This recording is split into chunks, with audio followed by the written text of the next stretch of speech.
All right, guys, so today we're taking a look at the Wolfbox, the G850 Pro. So this is a mirror dash cam. It comes with lane departure warning and collision warning as well. So today I'm going to take you through the features, show you how to install this thing, both the front and rear dash cams.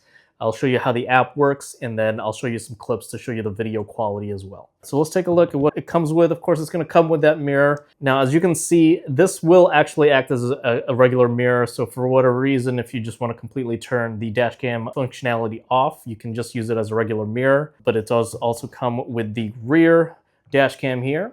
And this thing, you're going to be able to install it both outside and inside, but you'll see this red wire, which will allow you to hardwire this to the reverse light. So whenever you go into reverse, this will automatically switch the video that's being shown on here to the rear camera. That is an option. You don't have to do that. You can just install this inside the windshield and just use it as a regular rear dash cam. The front camera, by the way, this thing works using these straps here. So that you're going to basically hook it on to the hooks in the back, and then you would simply just loop this around the existing mirror, and that's how it's going to stay on there. So it does come with two different sizes of straps here. As far as the GPS, it does have that functionality. Now you will need to install this little thing separately. So this is the GPS tracker.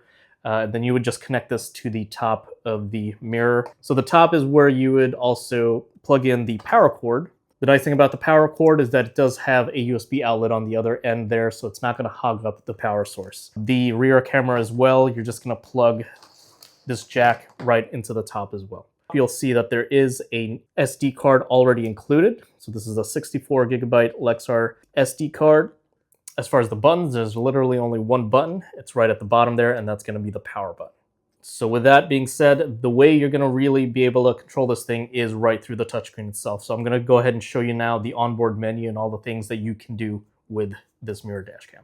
All right, guys, so this is what the mirror dash cam looks like. And so I just wanted to point one thing out. Of course, I'm not in my car, and that is because although the package doesn't come with a USB-C data cable, you can attach it right there and connect it to your laptop, and that way you can power it on, and that way you can also transfer files. But this is what the mirror dash cam looks like. I also have the rear camera right over here. And as you can see, I can just easily swipe left to right to switch between the various cameras. And then one really cool thing right away that I just really want to point out is that you can actually adjust the angle at which it's pointing just by dragging here on this touchscreen. And that is both for the front and the rear. All right, let's take a look at the onboard menu. So the way you can activate it, you can just double tap on the screen and it'll show up here. There's kind of going to be a main menu once you do that, and all the way to the left, that's how you start and stop recording. The second button there, that's how you can calibrate all the safety warnings. So you can calibrate them, you can actually even just turn them completely off, or you can adjust the settings. So for example, for forward collision, lane departure, pedestrian collision, all that good stuff, you can change the sensitivity. You can even change the volume here if you'd like. The third button there, so that's just going to take you right back to the screen. So we'll just move on to the camera, and that of course is going to take that snapshot. So that snapshot is now saved to a folder that you can view later. And then we do have the lock. If you want to save a particular video because you just got into an accident, for example, you'll just click on that lock and you'll know that that is now saved to a folder where it won't get overwritten. And then when you're not recording, you'll also have this feature to be able to just go ahead and view all your recorded files and play them back right on the mirror dash cam itself. And you will also be able to just turn off the mic on and off real easily right there. And then to get to all the rest of the menu and the settings, you will just click on that gear icon. So here you can adjust essentially everything else. So as you can see, you can change the resolution, the display mode, you can turn sound recording on and off, you can change the loop recording time. So as you can see there, 1 minute, 2 minutes, 3 minutes. You can change the G sensor. So that's the sensor that's going to detect any sort of collision to the vehicle, and that's going to automatically save whatever video that you're recording. Fatigue reminder is a notification just to let you know if you've been driving for a certain amount of time, to let you know to get some rest. You can turn Wi-Fi on and off here, change the volume, change the tone of the beeps. You can even put a screensaver on to turn the screen off at a certain time, change the brightness of that screen.